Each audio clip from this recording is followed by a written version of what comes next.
Welcome to the Get Smart with Money podcast. I'm your host, Dana Hernandez, financial planner and author of Get Smart with Money, Break Free from the Struggle, Build Wealth on Your Terms, and Rewrite Your Money Story. Here we talk about money, entrepreneurship, growth, and resilience, because financial freedom is about more than just numbers. Each week, you'll get practical strategies, inspiring stories, and the motivation you need to stress less about money and create more freedom in your life. Let's get smart with money together. Hi, everyone. Welcome back to the show. Today, I have a very special guest. Her name is Amanda Jacob. She is a money mindset coach. And if you don't know what that is a financial coach and life coach. Thank you for being here today, Amanda. Thank you for having me so much. Yeah, you're welcome. So we're basically going to talk about like your whole money budgeting process that you and your husband have, because that's how you definitely caught my attention when you said that you paid off $50,000 in debt in 7 months. Yeah. So yeah, just kind of go through what you guys have decided to do with your budget. Okay. So it started after, if I did the math, probably about 8 years after we met each other. So for those 8 or 9 years, we we just wung it. And I remember him always asking like, oh, maybe we should like pay attention to our money, or let's look at our money. And like, I was just head in the sand, didn't want to pay attention. Grew up with money fights. And so probably always thought that talking about it would just lead to a fight, and we didn't need more of that in our lives. And it wasn't until we were out of college, I was out of college and he was finishing up, and I was watching other people that I went to school with, and I'm a nurse. I was watching them pay off their debt, just slay it. And this one gal in particular, she was being very vocal about it on social media and like keeping herself accountable because she was single, and it was just her accountability buddy was like putting it out there. And I watched that for about probably 4 months, and like never got up the courage to ask her in those 4 months, like, hey, what are you doing? Wow, I'm so impressed with you. Like, I would be the silent follower, just like liking her stuff and all of that. And then after those 4 months, I finally got up the courage to just send her a direct message. This is somebody I went to school with for 3 years, mind you. And that's how like psychologically our brains can just mess with us when it comes to money topics. So I asked her what she was doing, and she dropped off a book at my house. And like, that was what changed it all. The first thing that we did after reading that book was go through and see where our money was going. And it was me driving it. My husband was just along for the ride at that point. And I was just like, so I inventoried everything, and I was just like, what are we doing? Because like we were a family of like 2.5, as I like to call it back then. Our daughter was like 5. And we were spending like $1,500 on food alone. And, those were coming out of bad habits of eating out, and like grocery shopping on top of that. But we had both just been in school. We, had taken in our niece. There was lots going on in our lives, but we never adjusted course once we got out of school. And so we were making really good money, but it was all out the door. Like, and I couldn't even have told you what I was spending it on. Like, even when I was doing the inventory, the other category that was high was miscellaneous, of all things. And that was like trying to buy things to make myself feel better is how I like sum it up now. Like, I remember going to like, Ross or TJ Maxx or, like home goods type stores, and just like trying to make a home, but not really knowing what that meant to me. So just trying to fill it with stuff. And that was another category that we were spending probably, and I say we, but my husband let me spend like another $1,000. And so like, regardless of how much money we were making, it was all out the door because I wasn't paying attention until this inventory. And that really just opened my eyes to how I wasn't happy with what we were doing. But I like to say, once you know, you can't unknow something. And so once it was brought to my attention, I had to do something about it. I didn't know necessarily what that meant. I started by, after doing that inventory and being kind of appalled with myself, I wrote down a budget on a piece of paper and a pencil, and I still have those first budgets like tucked away somewhere because I like to look back at it and just be like, it really doesn't matter where you start, paper, pencil, on an Excel spreadsheet, on an app, or anything like that. What matters is that you become conscious, become aware, and then become intentional with where your money is going. Yeah, and be mindful about it. Definitely. Very. Yeah, Very. I'm actually in the process right now of creating just like a really basic budget planner to give out to people in a little free PDF. Yeah. So if they sign up for my newsletter, they get that in return, and they can print it out as many times as they want because you can just fill in what month it is. So. Yeah. And I think that's like the easiest, a lot of people, they're like, oh, I don't know what to do with the budget. And it's like, just try. Because I always tell my clients, like, you're going to feel like you're failing. You're going to mess it up, and this is going to suck. But that's just part of the process, because as you do those things, you learn from that experience, and it's going to get better each time. And even I've been budgeting for 5 years now, and I still screw it up, or I don't pay attention. We've had a lot of life hiccups in the last couple of years. And for almost a year, I think, me and my husband, we didn't look at our budget because we had it on autopilot so well that we didn't have to spend that time doing all the things, but nothing really changed. And for us, it was, we weren't in spending periods at that time. We were kind of in survival mode, just emotionally. And so it was really nice to be able to pick it up nearly a year later and just be like, this is the same thing. Like, just start over and, repeat the process. What is that? Wash, rinse, and repeat. Like, that's what we do every month.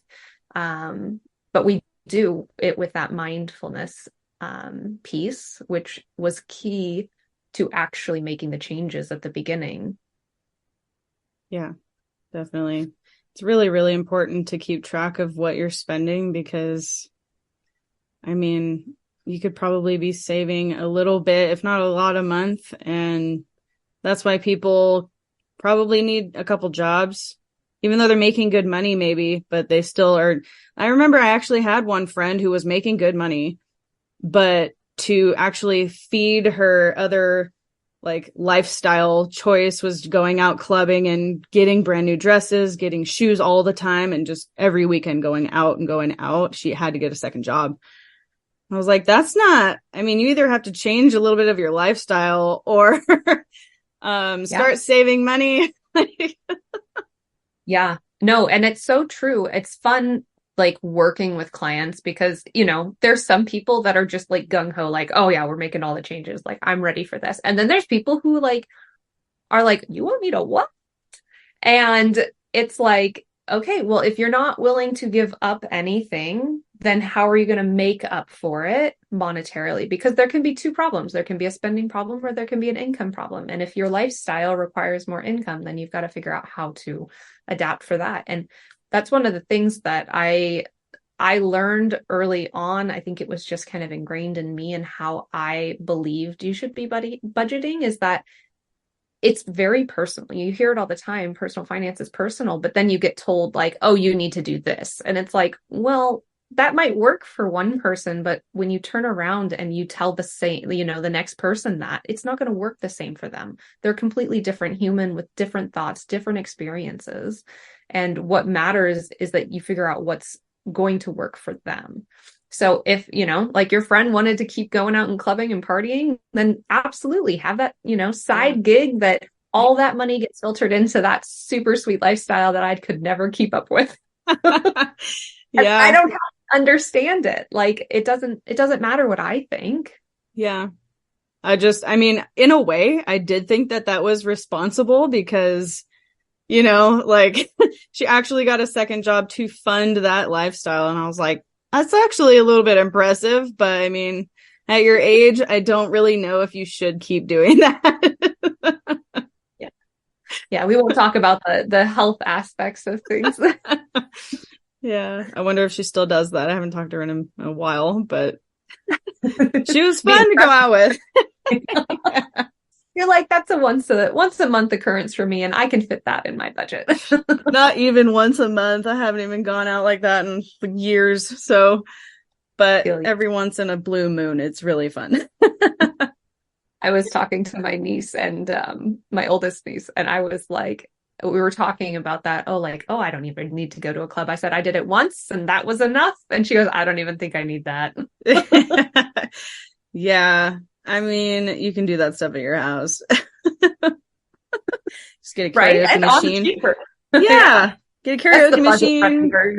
Yeah. Or like a light machine. Just that's what my best friend does at her house for like New Year's Eve and stuff like that. She'll put her like light ball thing and just shines lights all over the place, and there's a little dance party. So, yeah. Well, and that's the thing is like on these journeys, like if you aren't willing to get a second job to fund that lifestyle, it's like adapting to figure out what's going to work for you. So we used to go out and eat with our friends and our family a lot, and that was part of what made our budget for food so expensive. But like I said, our lives kind of changed a couple years ago. And in the last year and a half or so, we're definitely like, we have littler kids now. And like restaurants terrify me. Like, I'm like, what can we do? So we started having friends over for potlucks. And one of the funnest ones that we do is on Halloween because it's a Halloween party and I do it. It's the only one I don't do on the weekend. It's the only one I will do on a weekday regardless. But it's turned into a fun party. So like the decorations have evolved, but over the years, like I don't go out and spend, $1,000 on decorations. Like I get one or two new things each year and like it amplifies and like gets more exciting. And so like, and then, with like Pinterest and the social medias and stuff, you can create new things. So like, we're going to try to create like a thunderclouds or something with our lights this time. So like, cool. Yes, but it's like those things. And that's a lot more fun. Our friends can all be involved because they don't have to spend, we do a potluck. So you're bringing a dish instead of having to pay for your entire family. I love that. I like that idea a lot. It's been a really great space for us to actually build our friendships too. Mm-hmm. That sounds like a lot of fun. It has been. Halloween's about to be here. It is. I know. No, I'm excited. My daughter is excited. She's like, she started decorating way early, and I was like, but I make her wait until like October 1st. But yeah, yeah. But awesome. So that's been it. It really does change the way that we spend and even look at our money because we enjoy saving it, but at the same time, we don't always have bucket loads to spend, mm-hmm. and we don't have indispensable incomes. We're still human. Yeah, but I think it's also kind of fun coming up with different ways, like that potluck, like different ways how to get people together and save money. And because there's always inventive ways. Oh yeah, so we try to do one every month, and the potluck is themed. So we've had sushi. We've had charcuterie night, we're doing sliders this month. So cool. Yeah. You really get to pick and choose what you want to do, but you get to do that in every aspect of your life. You just, I don't think we are taught, we are not taught how to manage ourselves, our minds, our lives. But we're thrust into adulthood and we're like, sink or swim. And most of us, we tread water and we survive, but it feels like we're sinking because we never get ahead. Mm-hmm. Yeah. And that's what's really frustrating, and it's sad for a lot of people. And that's where I was at for a long time. So yeah, I get it. Yeah. And it takes that, that realization that I'm over it. getting fed up and just wanting something different to really push you on, your financial journey and figuring that out. And Yeah, it looks different for everybody. So it does. Since the last time that we talked, I'm like studying to be a speaker now because I'm so done with how everything has just not changed. yeah. I went to an event last week and they were teaching us how to use Facebook for our funnel because there's actually like a free funnel on there and you can utilize it and get people into seeing what you're doing. And that's why I came up with this budget planner thing, and I'm going to do a whole bunch of stuff. I'm getting really excited, but at the same time, it's really scary. But I know that you just got to rip the Band-Aid off. Yeah. Yeah, you definitely. I always like to say, like, I hold two different feelings and two different thoughts at the same time. So like usually one's like excitement for something that's happening, but then there's always like self-doubt or, fear creeping in. And so, but you just got to let that excitement like push you and accelerate you forward. Yeah. Because honestly, like if you don't change something, everything's going to stay the same, Yeah. It's time for a short commercial break. So I have some questions for you. Do you need to improve your knowledge about how money works? Are you sick of workplace drama? Are you someone who likes helping others? Would making extra money help you? Do you have a why? If you answered yes to these questions, I'm looking for you. I want driven individuals to join me in financial services. New leaders, new friends, and humans who just want to be around other like-minded humans. Most importantly, someone willing to show up for themselves and do whatever it takes to get ahead. Is that you? If it is, go book a Zoom call with me today using the Calendly link in the description of this episode. And share this with anyone you know that can answer those questions just like you did. I can't wait to meet you.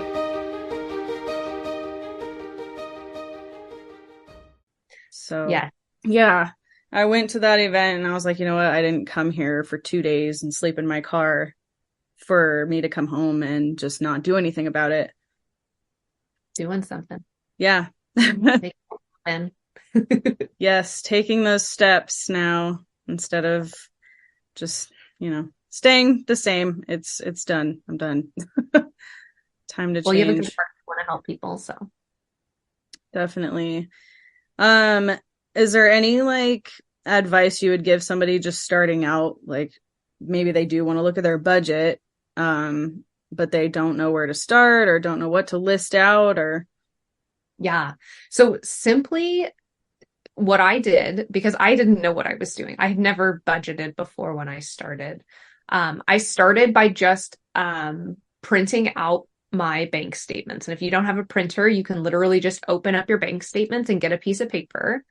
And then what I did was I highlighted. So, food was a color, miscellaneous was a color, fuel or like car expenses, home expenses. And I just highlighted the crap out of it. And then I took every color and I, created whatever category it was and I tallied up how much I was spending. And I decided like, am I happy with that or am I not? And you can do the same if you don't, have highlighters and a printer. You just write down the categories that you spend your money in. The more that you can separate things, the better. And look at it and just ask yourself, is it serving me to spend this money on these things? Because that's what it is. Even food is a thing. Some things we have to pay for, like our housing or, food to an extent. And then we have, our transportation to get us to and from our work. But there's very minimal that we have to pay for. So when you're going through that and you list everything out, taking into account, like, what are needs versus wants? Because even internet in your home is a want, even though it feels like a need these days. A cell phone that, has all these doodads and stuff on it. Yes, I said doodads because I don't know, all these things on it. All of that extra service, all of that it's a want. And so if you're in dire straits and you're like, I don't know how to do this, you really need to separate those needs and those wants and figure out what is the bare bones that'll get me by and get me ahead. And remember that this is only for this season of life, because if you start making those changes, if you start working on your thoughts and the feelings that have gotten you there, and you reframe them to fit the life that you want to live, then this is the last time that you have to do it. This is that wake up call. This is that awareness. So are those things serving you? Do you need them in your life right now, or can you live without them? There's a lot of things that we can live without, but we have grown accustomed to having in our daily lives. I like to think back to, 60, 70 years ago. What are some of the things that were common for everybody to have, but uncommon was more of like those conveniences. So eating out was definitely a luxury. It wasn't something that was super common. Most people were making food in their homes. Cars were, becoming up and coming, but there was a lot more public transportation. People were living in cities that they couldn't afford. And there's just a lot of things that we think, oh, well, I need that. One thing that I always think of for my husband and I is, for a long time, we've had 3 cars and there's 2 of us. It worked out now because one of my sister-in-laws lives with me, but we've even talked about, okay, well, when we don't need that extra car, we're not getting another car to replace it. That's silly because we only need 2. Yeah.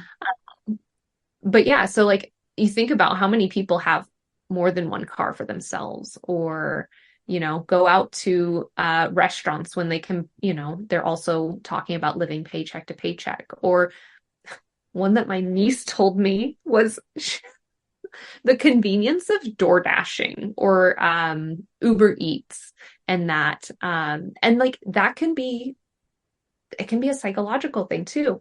It could be that you don't want to interact with people, and so you do that. Or I've heard, there's people who have, they don't want to be seen eating, but they want, food. They don't want to cook it at home. And so they do that. But the markups on those things, not to say that we can't do it occasionally, but the markup for it is very expensive. Yeah. Or even the convenience of getting your groceries online and doing pickup. Those are marked up. I tried to do it once, but I go to Costco all the time. And so I know the prices of things. And so when I saw all of the things ticked up, I was like, I can't do this. I'm going to Costco. Yeah, I'd rather just go, because especially when it comes to DoorDash and stuff, I will not, because I've had just so many experiences where the order was wrong and I have to go out anyway, or deal with it, which you're like, I wanted that delicious food I meant to order. Yeah. So it's expensive for sure, but I just don't even mess with it because I usually get the wrong thing anyway. So yeah. One thing that I, when I'm working with certain clients, some of them, they get it really easily off the bat, but some of them I have to tell them, you need to be uncomfortable. You've been comfortable for X amount of years and that's gotten you here. Let's feel a little bit of pain. Let's feel a little bit of discomfort and see what it gets you. Yeah, definitely. Netflix and stuff like that. People just don't need it. Well, and what are they giving up just to be able to watch something else on the screen? It's you're giving up your time. Yeah, it's a time suck for sure. Yeah. And they created it's like a casino. They turn off the lights and skip through commercials so that you can keep going, and then you get hooked and you want to see what's next. And so it's a cycle. And if you don't create that awareness, you can really get sucked into it. And we do the same. Yeah, definitely. I'm always looking at what I'm subscribed to and stuff, making sure that I actually need it. So yeah, I'm subscribed to Zoom and Calendly because I actually use those all the time. So that's a necessity for doing this podcast and financial planning. So that's cool and everything. I don't mind spending money on that, but yeah, no, I don't really have any other subscriptions except for Amazon Prime. Yeah. Which I guess I don't need it, but it's just nice to have. That's the one thing though that like I feel like is my little luxury thing is just Amazon Prime, and that's like it. Everything else I do need, like Audible, because I'm listening to self-development books all the time. So Yeah. yeah. I think about subscriptions and I'm always like, oh, I don't have that many subscriptions. But it's funny because like all of the ones you just said, I pretty much have them all. Yeah. But It's it's like 4, so I think I'm doing okay. you are. Well, and you're improving yourself. It makes you happy. Those are super important to keep into your budget so that you don't feel like you're going without. Mm-hmm. Yeah, definitely. And they're business expenses. So it is a write-off. But yeah, for those people who can't write stuff off, you really do need to pay attention to what you have currently. And if you can cut anything out, then you should probably do that. Yeah. And sometimes it's just that, go back and like look at what you're spending your money on and question it. Like nobody's going to fault you for asking a question. Mm-hmm. Like one of the ones that I always come into is like your phone bill or insurances. Like it doesn't hurt you to get a quote from somewhere else. Make sure that you're paying market value, decrease it if you can, but it doesn't hurt to ask. Yeah. But it's uncomfortable to ask. Don't forget, you've got to get uncomfortable to do it. Yeah. To change anything, you got to be uncomfortable, at least a little bit. One subscription that I made my boyfriend get rid of is the car wash subscription. We don't need that. Sorry. You can drive around with a dirty car. We also have a hose. Like, we just don't need that. So it's like one not necessary expense. Yeah. Yeah. I don't even show up to the car wash that often. So that's one I didn't even know I did get a car wash, like, like you get so many coupons on a thing, but I got it at Christmas time and we're in Oregon. So like rainy season, and it was like $25 for 5 of them. And I was like, oh, I'll use that like in the next year. It took me like 2 years to use them all. Yeah. I was like, I really hope they still accept these. Yeah, I have even a free car wash coupon right now, and I just still haven't gone. Yeah. But I will soon. Because that could be so important to somebody else. And diving into like, why is that important? Maybe they grew up thinking that they always had a junker car, or their parents did have a junker car. So taking care of their car is like something that's super important to them, that matters, and that's their expense. Like they'd rather take that over, Audible or something like that. And so like that's always something that fascinates me. And especially when you have a significant other that you talk money with, like realizing that, even though you guys might be on the same page, sometimes like because of those experiences and the lenses we have and we're looking through, our opinions of things can be very, very different. Yeah. It's really funny. But that's why it's important to write everything down and communicate. And communicate, yes, with your other half, because sometimes, or a lot of the time, I feel like the people in relationships, one's like probably a saver and the other one's a spender. So it's super important to have that communication. Yeah. And it can be uncomfortable, but it's, once you get to the other side of that, it can be a very freeing. Yeah. Once you're on the same page. Mm-hmm. So yeah, I'm still working with him on it because, he'll go and buy his Monsters and stuff, even though we have coffee at home. And I'm like, I get like different flavors. I get it, but maybe buy like 1 or 2 less a week, Yeah. And it takes those conversations and, just that compromise of like, well, my husband used to do the same. He would go to like convenience stores and he'd get a snack and then, like an energy drink or a coffee or something, which, most of the time isn't too much, but over the course of, a month, it can add up. And so like when we would do our budget, he'd be like, oh, okay, I need to cut back on that. And I'm like, but if you need those things, like, would it not be better for us to just go and get it at the grocery store when we're there? And he's like, so that's how we kind of bridged it at first was, okay, well, we'll get it from the grocery store. And then that would stop him from wanting to go out and buy it because he knew we had it at home. Mm-hmm. So he'd either take it or he wouldn't, and he would stop buying it out.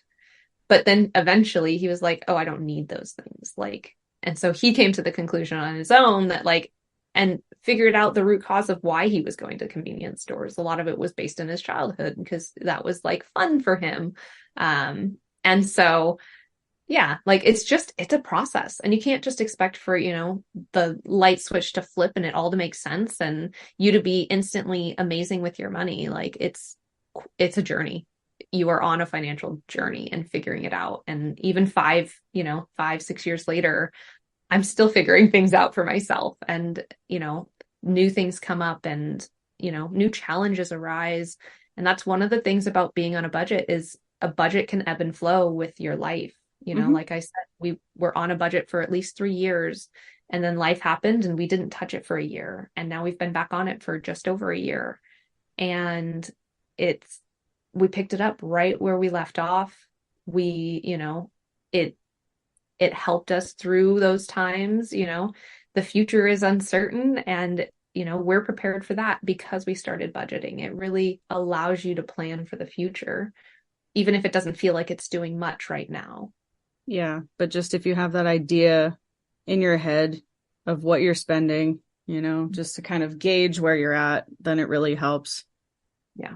So I like that you help people with this because you've done it yourself. You have that wisdom that you have learned from being in debt and getting out of debt and then getting back in debt and then getting back out of debt.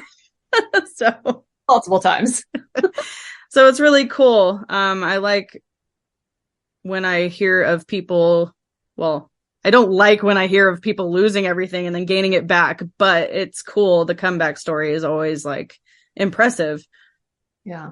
Well, and I think that's one of the most important things about being transparent and honest about what we're doing and what we've been through, because nobody talks about this, at least not enough people. And so the more that you can tell your story, that I can tell mine, more people are going to not feel alone.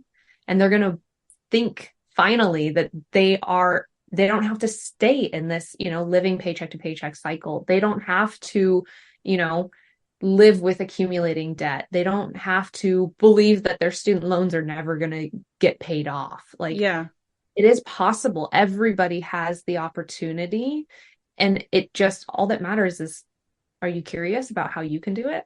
Yeah. Like I've done credit card consolidation 2 times. And thank God that's an option out there because it's really hard to pay like 3 or 4 different credit card payments at one time because each one has its own interest, and it's impossible to stay ahead on that and catch back up. Because every time you think you're actually caught back up, your next charge, it's going to be the interest on top of whatever your balance is, and then it's just going to double again. So yeah, that's definitely a really good option. If anyone has more than one credit card they're paying off, definitely try and get a credit card consolidation loan. So you just have to pay one payment and not multiple. And then your credit goes up as well because all of those cards are paid off by whoever you're getting the consolidation loan with. Mm-hmm. So that part's really good. I've done that twice. And then I refinanced my car finally. So I'm paying $118 less, which is going to help a lot. And my timeshare is getting canceled. So that's $400 a month that I do not need to spend anymore. Yay.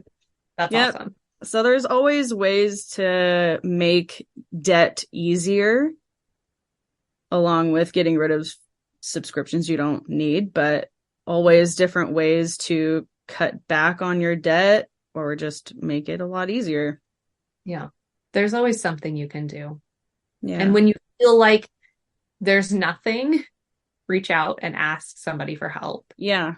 Ask somebody, because, you don't know what you don't know, but somebody else probably knows or knows somebody that would probably know. So yeah, talking about it is the first step. And when you're, you feel like you're drowning, that's probably the best time because you're not alone in it. You're not the only person who's been in your situation. There's other people, there's references, there's resources to help you. I was in like $65,000 in debt for the longest time. And now I can finally see somewhat of a glimpse of light at the end of the tunnel. But I just have to go through this process and actually start paying less and stuff and see where everything is at when I start that. So, because I literally just got all this done. Yeah. So I'm excited for you. thanks. Yeah, it's finally everything's coming into alignment. Finally. Yeah.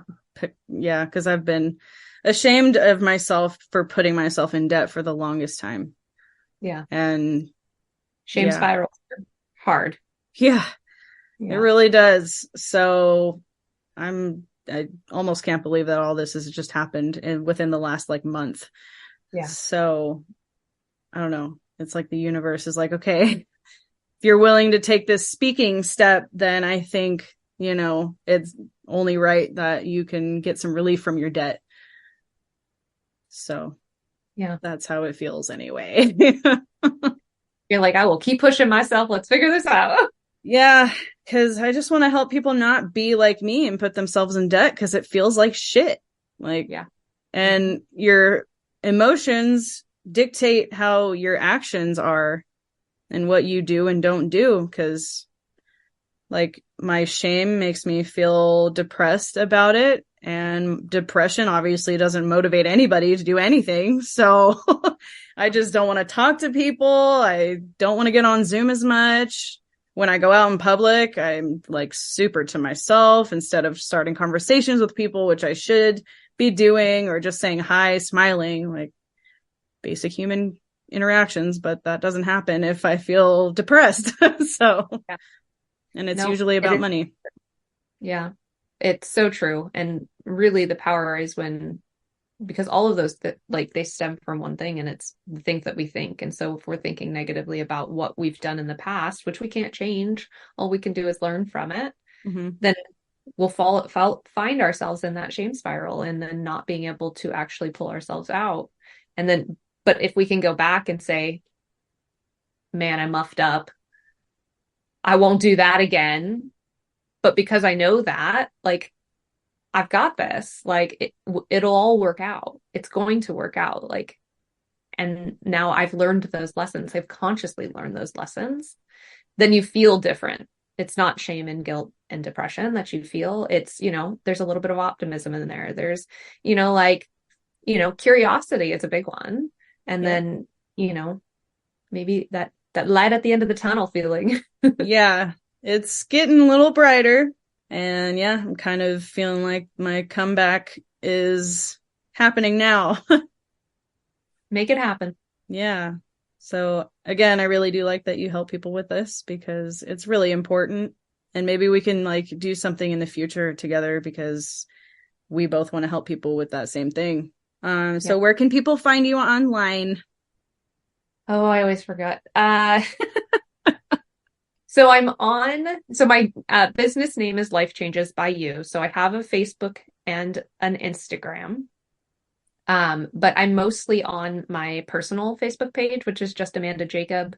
And it has a really fun, like wallpaper background behind me. So that's how I like to keep that consistent because you can tell. So if you find me on Instagram, I try to keep that picture consistent throughout. And then you can find me at my website at lifechangesbyyou.com. Sounds really good. If anybody needs help with their budget, please reach out to Amanda or myself, and we can definitely help you get started. Thank you for being here today, Amanda. Yes, thank you for having me. Yeah, I really enjoyed that. And let me catch up with you really quick, but I hope everyone learned a lot and could relate. I'm sure you could, because who's kind of not in debt these days? So we've all been there, right? At least once or twice. Please like, review, share, and subscribe to this podcast, and follow us on Instagram at GetSmartWMoneyPodcast, as well as checking out our website at GetSmartWithMoneyPodcast.com.